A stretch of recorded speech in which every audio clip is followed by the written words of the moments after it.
ഗ്ലൂക്കോമീറ്ററിന് ഒരു കുഴപ്പമുണ്ടെന്നുള്ള കാര്യം നിങ്ങൾക്കറിയാമോ?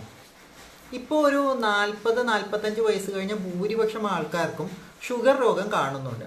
അപ്പോൾ ഇവരെല്ലാവരും ഈ ഇടയ്ക്കിടെ പോയിട്ട് ലാബുകളിൽ പോയി ബ്ലഡ് ടെസ്റ്റ് ചെയ്യാനുള്ള ഒരു ബുദ്ധിമുട്ട് ഓർത്തിട്ട് പലരും വീടുകളിൽ ഗ്ലൂക്കോമീറ്റർ വാങ്ങിച്ചു വെച്ച് അത് ടെസ്റ്റ് ചെയ്യുന്നുണ്ട്. പക്ഷേ ഗ്ലൂക്കോമീറ്റർ ഒരു ഇലക്ട്രോണിക് ഉപകരണമാണ് എന്നുള്ള കാര്യം നമ്മൾ മനസ്സിലാക്കണം. ഇലക്ട്രോണിക് ഉപകരണങ്ങളിൽ 10 മുതൽ 30 വരെ യൂണിറ്റുകളിൽ തെറ്റ് വരാനായിട്ടുള്ള സാധ്യതയുണ്ട്. അപ്പോൾ നിങ്ങളുടെ ഒരു തവണ കാണിക്കുന്ന ഷുഗർ 30 യൂണിറ്റ് മുകളിലേക്കോ 30 യൂണിറ്റ് താഴേക്കോ ആകാനുള്ള സാധ്യത വളരെയധികം കൂടുതലാണ്. അപ്പോൾ അതുകൊണ്ട് തന്നെ നിങ്ങൾ ഈ കാണുന്ന ഒരു യൂണിറ്റ് വെച്ച് നിങ്ങൾ ഇപ്പം ഇൻസുലിൻ എടുക്കുന്നവരാണെങ്കിൽ ഇൻസുലിൻ്റെ അളവുകളോ അല്ലെങ്കിൽ മരുന്ന് എടുക്കുന്നവരാണെങ്കിൽ മരുന്നിൻ്റെ അളവോ കൂട്ടുകയോ കുറയ്ക്കുകയോ ഒരിക്കലും ചെയ്യാൻ പാടില്ല. കാരണം എന്താണെന്ന് പറഞ്ഞു കഴിഞ്ഞാൽ ഈ കാണിക്കുന്ന യൂണിറ്റ് ഒരിക്കലും കറക്റ്റ് ആകണമെന്നില്ല.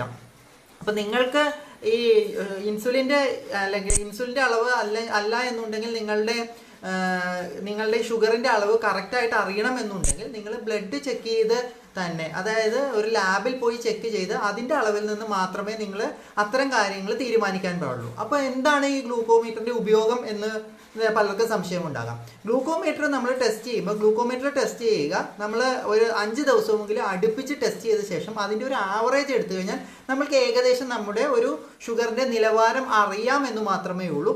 അല്ലാതെ അത് ഒരു ക്രൈറ്റീരിയ ആയിട്ട് ഒരിക്കലും യൂസ് ചെയ്യരുത്.